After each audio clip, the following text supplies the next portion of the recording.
సభను అలంకరించవలసిందిగా కోరుతున్నాం.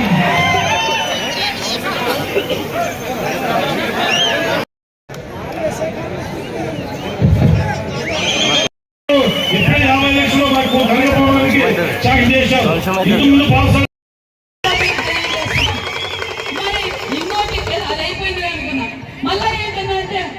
మరి BC hostels, BC schools, BC residential schools వద్దా నా కాన్స్టిట్యున్సీకి వద్దా అన్నారు. ఎప్పుడు చూసినా మీ కాన్స్టిట్యున్సీ గురించి, మీ కాన్స్టిట్యున్సీ ప్రజల గురించి అహర్నిశలు కష్టపడుతున్నా మా సోదరులు ఖచ్చితంగా మేము మీ కోరిక నెరవేరుస్తామన్నా. ఇంకా అయిపోయి ఆకులుగా నేను ఆకులుగా ఉండాల్సిందే. ఇంకా అసలు అవన్నీ చేస్తాం. మరి మన ముఖ్యమంత్రి గారు నారా లోకేష్ గారు బడుగు బలహీన వర్గాల బిడ్డలు చదువుకుంటున్నారు, ఇంకా చదువుకోవాలి. ప్రతి ఒక్క కుటుంబం నుంచి ఒక ఎంటర్ప్రైనర్ తయారు కావాలి, వ్యాపారవేత్త తయారు కావాలి. అందుకు మేము సహకరించడానికి సిద్ధంగా ఉన్నామని ముఖ్యమంత్రి గారు నాంది పలికారన్న విషయాన్ని కూడా మీకు తెలియజేస్తున్నాం. ఎంఎస్ఎంఈ ద్వారా ఒకరు పాల వ్యాపారం చేయొచ్చు, ఒకరు గొర్రెల వ్యాపారం చేయొచ్చు, ఒకరు ఏ వ్యాపారం చేయాలన్నా మేము వెన్నంటే ఉంటాం. సబ్సిడీ లోన్లు ఇస్తాం మీకు పని. ఎందుకంటే గత 5 ఏళ్లుగా నేనేదో మన మండలిలో మాట్లాడని చెప్పి ఫీల్ అయినారు. ఏం తప్పు మాట్లాడినా? ఏం మాట్లాడా?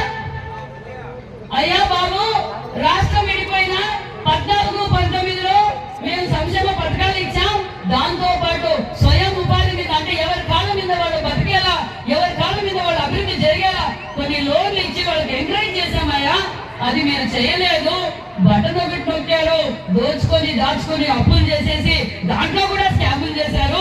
దాని వల్ల పిల్లలు దారి అంటే ఉపాధి లేకపోవడం. బటన్ నొక్కడం తప్పు కాదు. సంక్షేమ పథకాలు మొదలు పెట్టింది అన్న నందమూరి తారక రామారావు. వీళ్ళని మొదలుపెట్టింది అన్న నందమూరి తారక రామారావు. 2 రూపాయల పిల్లల నుంచి పక్క ఇల్లు కావచ్చు, గుడ్డు కావచ్చు, గుడ్డు కావచ్చు మేము చెప్పాం. దానికి ఏదో కౌన్సిల్లో గలాట్ చేశారు. నేను ఈరోజు చెప్తున్నా, రాయలసీమ ద్రోహి జగన్మోహన్ రెడ్డి. మరి ఈ రోజు మన ప్రభుత్వంలోకి రాగానే నారా లోకేష్ బాబు గారు మాట ఇచ్చిన ప్రకారం హైకోర్టు ఫ్రెంచ్ కర్నూలుకు తెచ్చావా లేదా మీరే చెప్పండి. తెచ్చావా లేదా? అంతేకాకుండా మన డ్రోన్ హబ్ కర్నూలు జిల్లాకు తెచ్చావా లేదా చెప్పండి. 33 కోట్ల రిజర్వేషన్, 33 కోట్ల బడ్జెట్ ఇచ్చావా లేదా చెప్పండి. ఏదైతే తొలి సంతకం పెట్టామో ఆ తొలి సంతకం మెగా డిఎస్సీ మీద సంతకం పెట్టావా లేదా మీరే చెప్పండి. అన్నా క్యాంటీన్ అన్నాం, ఉచిత ఇసుక అన్నాం, ఈ రోజు దీపం పథకం అన్నాం, ఇంకా ఏదో చేయలేదన్న. స్వయం ఉపాధి కూడా మన తెలుగుదేశం అన్నయ్య అప్పుడే అలర్ట్. ఎంబీగూరులో టెక్స్టైల్ పార్క్ చేస్తున్నాం, రాజదుర్గంలో టెక్స్టైల్ పార్క్ చేస్తున్నాం, పామిడిలో టెక్స్టైల్ పార్క్ చేస్తున్నాం. ఈ రోజు రాయలసీమలో తాగునీరు కావచ్చు, సాగునీరు కావచ్చు, పరిశ్రమలు కావచ్చు తెచ్చింది తెలుగుదేశం ప్రభుత్వం, తేబోయేది తెలుగుదేశం ప్రభుత్వం అన్న విషయాన్ని మీకు అందరికీ తెలియజేస్తున్నాం. కాబట్టి మీరందరూ మీ బిడ్డలు స్కిల్స్ బయటికి తీసి వాళ్ళు ప్రతి ఒక్కరిని ఎంటర్ప్రెన్యూర్ చేయండి.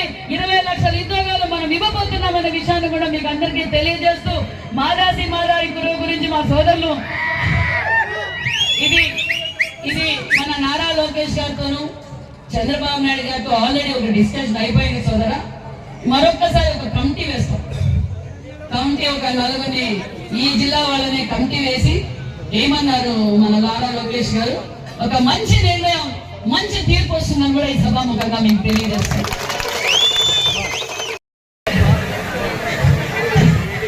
సాధ్యమైనంత వరకు నేను గవర్నమెంట్ నుంచి ఏ విధంగా సహాయం చేయాలో ఖచ్చితంగా చేస్తాం. మరి మాకు ఒక స్థలం కూడా, ఒక సర్కిల్లో మంచి స్థలము ఒకటి కేటాయించండి. మా కనకదా